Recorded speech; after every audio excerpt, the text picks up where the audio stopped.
Hello and welcome to my Fleshscreamer's paint guide. I started by priming the model in Death Guard green and overspraying it with the white Scar primer. This would create an effect of lighting from above. For the base paint, I mixed 3 parts of flayed 1 flesh with 2 parts Ungor flesh and 1 part Orc flesh to create a sickly green color that I think fits best with this model.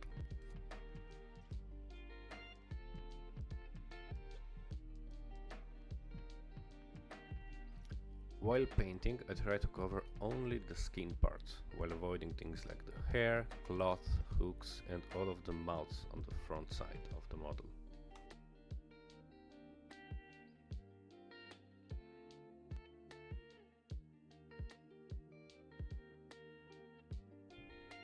While waiting for the base paint to dry, I added a bit of Corax white to the original mix to brighten it a bit.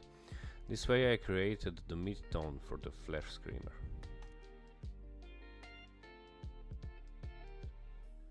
To paint this next part, I imagined that a light is shining directly above the Fleshscreamer, and then I cover those parts in the mid-tone I mixed earlier.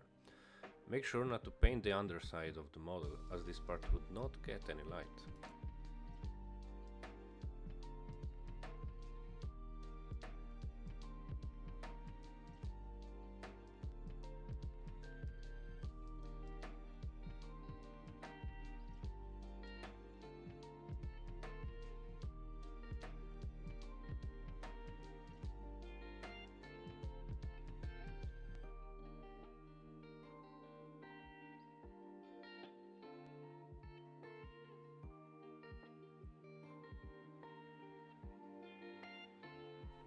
For the highlights on the skin, I decided to add a bit of flayed 1 flesh and a little bit of Corax white again. This way I kept the tone of the paint, but brightened it a lot from the first layer. While using this mix, I only painted over the parts that will get the most light from my imaginary light source overhead the model. I tried using gentle strokes so that on the areas like the hands and feet I could still have all 3 of the skin tones visible. To paint the cleaver, I decided to use the Lead Belcher paint from Games Workshop. I used a medium brush to cover the entire blade with this paint and then went back to thin it down so I have fewer brush strokes visible once the paint dries. For the handle of the cleaver, I used Scrag Brown and covered the handle in 1 layer of paint.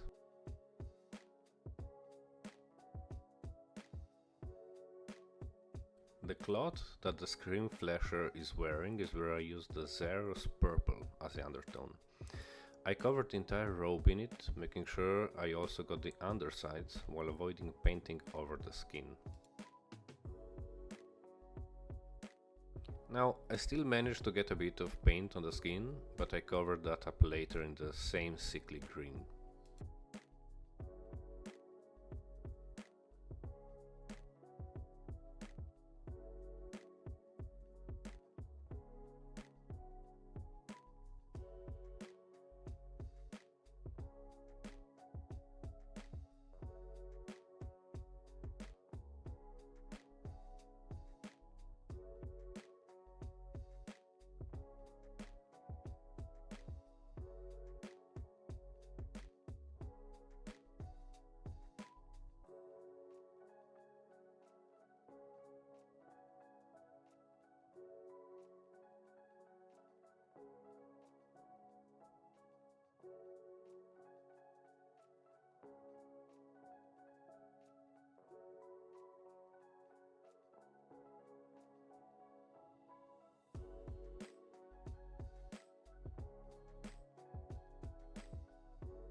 On the bottom part I tried avoiding all the hanging pieces like the hooks and body parts, and it was more challenging than I thought.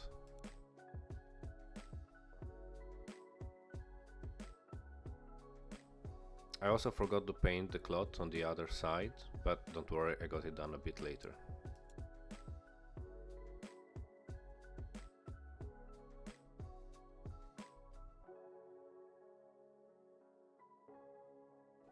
For the mid-tone, I decided to go with Gene Stealer Purple. Just like with the skin, I imagined a source of light overhead the model and painted the parts I thought would be exposed to it.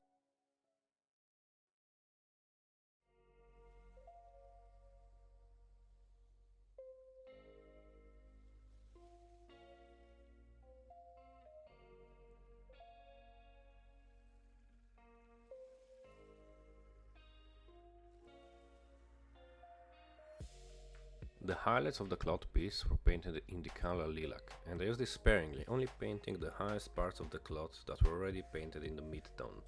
So things like the highest parts of the folds, upper parts of any knots I could find, and edges of the robe.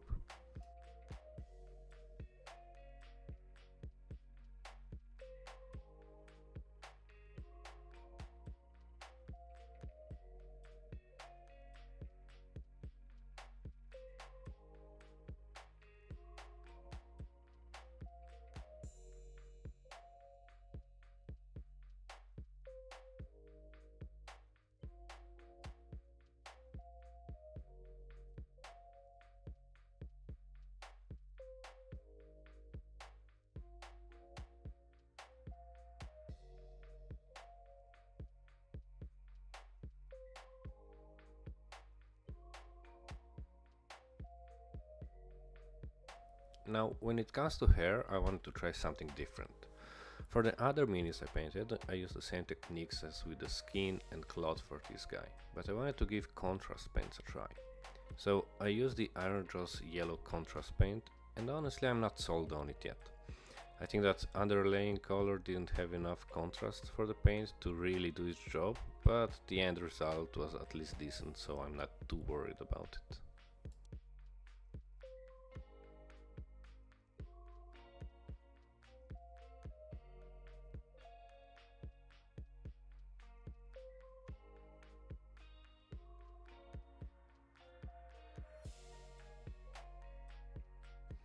And now we come to the part that took the most time.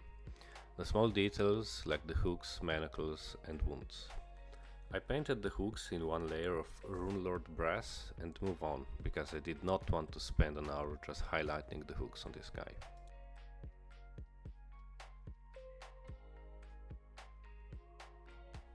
For the wounds I mixed Mephiston red and Abaddon black to create a darker red. I also used this color for the inside of the mouths and as base for the tongues. While painting the wounds, I made small streaks of paint to create the idea of blood running from the open wounds. When you do that, keep in mind that any liquid will follow the curvature of the body, so it will not be just a straight line aimed downwards.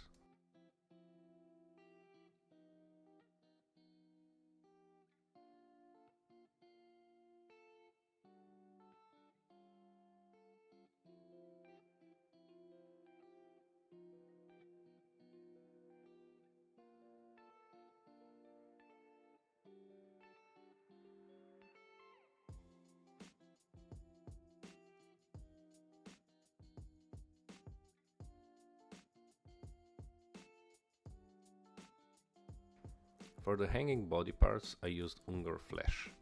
Also used the same paint for the undertone of what I think is a liver on the back side of the Fleshscreamer, and then painted over with the Mephiston red.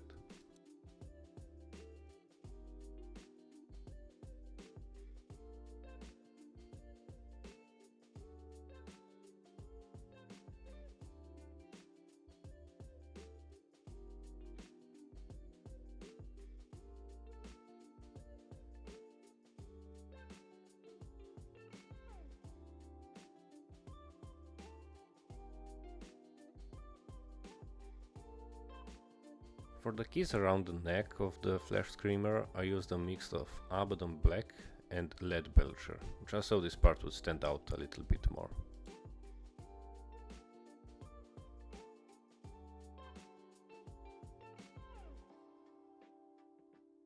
I also used the Abaddon black paint to paint the nails on the empty hand.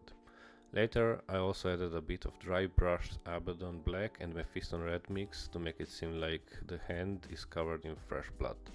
The same technique was also used on the cleaver.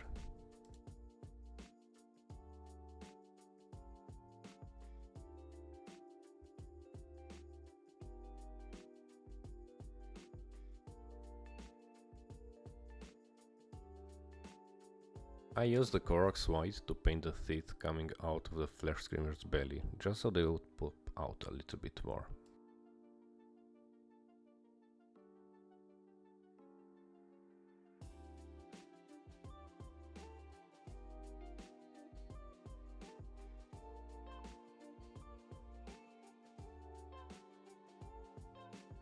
To highlight the tongues, I just used a bit of watered down Mephiston red on the highest parts.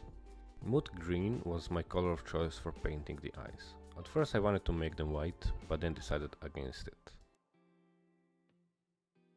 The small infected bulges were painted in a mix of mood green and iron blue at a ratio of about 1:1.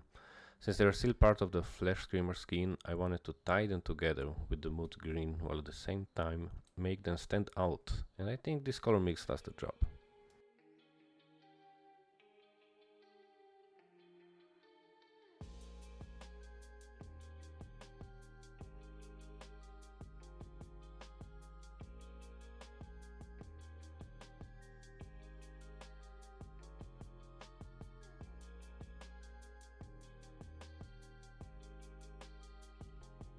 I left the veins on this guy for last and decided to paint them in iron blue as a way to make them stand out just a little bit more than anything else.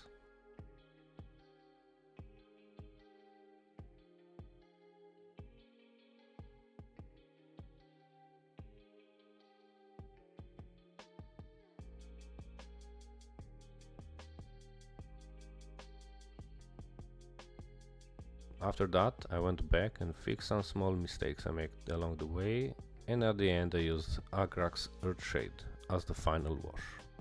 I hope you guys enjoyed the video, and if you did, make sure to like, subscribe and comment if you feel like it. But regardless, thank you for watching and I will see you later. Ciao!